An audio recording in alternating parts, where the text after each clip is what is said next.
যুদ্ধের আঁচে চলছে পশ্চিম এশিয়া। হামলা পাল্টা হামলা, ইসরায়েল আমেরিকার হামলায় বিধ্বস্ত ইরান।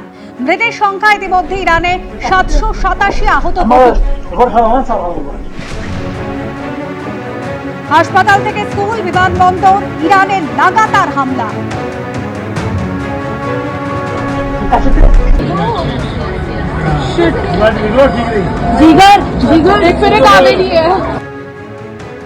গতকাল ইরানের রাষ্ট্রপতি ভবনে ইসরায়েল এবং আমেরিকার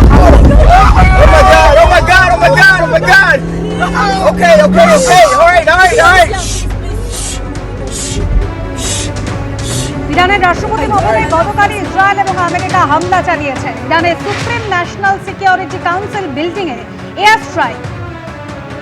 পাল্টা ইসরায়েলের লাগাতার ক্ষেপণাস্ত্র হানা ইরান।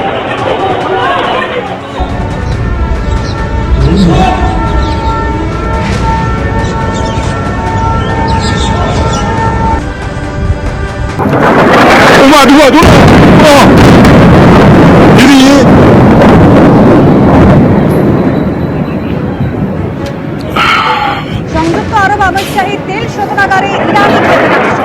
ওমানের পাল্টা বন্ধ, সেখানেও ইরানের ক্ষেপণাস্ত্র আক্রমণ। صاف کردن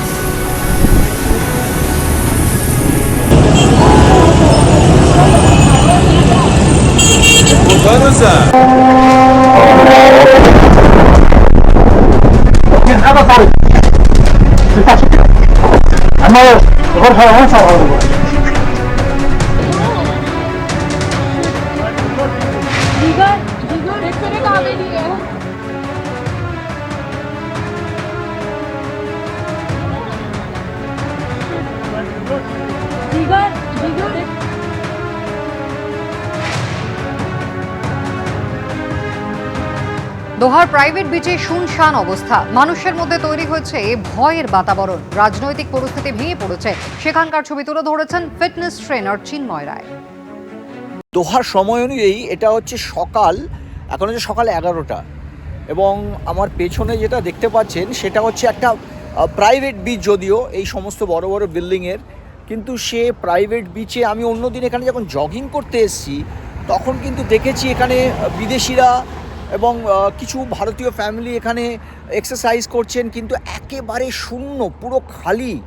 সুতরাং জনজীবন যে কতটা এর দ্বারা অ্যাফেক্টেড হয়েছে, কতটা ক্ষতিগ্রস্ত হয়েছে। চতুর্দিকে আজকে আমি সকাল থেকে একটু বেরিয়েছি, আমি একটু বিভিন্ন নতুন জায়গায় ঘুরিয়ে আপনাদের দেখাবো এবং চেষ্টা করব যদি কোনো ভারতীয় কেউ থাকে তাদের সাথে কথা বলার। সুতরাং আমি চারদিকটা ঘুরিয়েই দেখিয়ে দিচ্ছি আপনাদের। দেখুন, এটাও কিন্তু একটা হচ্ছে প্রাইভেট বিচ। সুতরাং প্রাইভেট বিচগুলো কিন্তু অনেকটাই সুরক্ষিত এবং এখানে ভয়ভীতির একটা যে আশঙ্কা সেটা অনেক কম, কিন্তু তৎসত্ত্বেও আমি ঘুরিয়ে দেখাচ্ছি একেবারে কেউ নেই, একটা মানুষজন নেই। সুতরাং একটা ভয়ের একটা যে ভীতির যে একটা বাতাবরণ রয়েই গেছে এখানে, সেটা কিন্তু আমরা পরিষ্কার বুঝতে পারছি। আমি একটু ঘুরিয়ে ঘুরিয়ে দেখাই, বাড়ির থেকেও কোনো মানুষজনকে দেখা পাওয়া যাচ্ছে না। সুতরাং বিষয়টা একটা পরিষ্কার যে এই যে আমাদের গালফ ওয়ার, লিটারালি দ্যাট, যে রাজনৈতিক পরিস্থিতি, রাজনৈতিক আলোচনা ভেঙে পড়েছে, সব কিছু ভেঙে পড়েছে। আমি তার একটা ব্রিফিংয়ে আসবো। তার আজ কিন্তু খুব ভালোভাবে জনজীবনে পড়েছে।